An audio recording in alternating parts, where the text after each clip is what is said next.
Ano ang pinakamatandang Chinatown sa mundo? Binondo, Manila. Kamusta, mga kaibigan?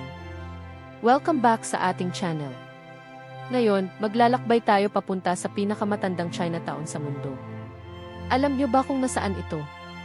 Nandito lang sa Pilipinas, sa Binondo, Maynila. Alamin natin ang makulay na kasaysayan at kultura nito. Ang Binondo ay itinatag noong 1574 ni Gobernador Luis Perez Dasmariñas ng Espanya.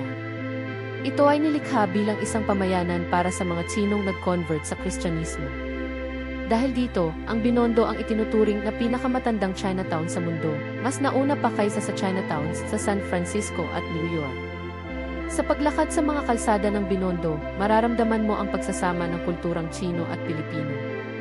Mula sa mga sinaunang templo tulad ng Binondo Church hanggang sa masisiglang pamilihan at mga tunay na restaurang Tsino, marami kang matutuklasan at ma-enjoy. Narito ang ilang mga lugar na dapat mong bisitahin sa Binondo. Binondo Church, kilala rin bilang Minor Basilica of St. Lorenzo Ruiz, ang makasaysayang simbahan na ito ay simbolo ng malalim na pananampalataya sa lugar. Ongpin Street, kilala sa mga tradisyonal na tindahan ng Tsino, mga herbal medicine store at kainan. Escolta Street, kilala sa Old World charm at makasaysayang gusali, nag-aalok ng sulyap sa nakaraan ng Maynila. Hindi kompleto ang pagbisita sa Binondo kung hindi masusubukan ang kanilang mga pagkain. Mula sa dumplings at noodles hanggang sa hopia at tikoy, ang mga pagkain dito ay isang explosion ng flavors.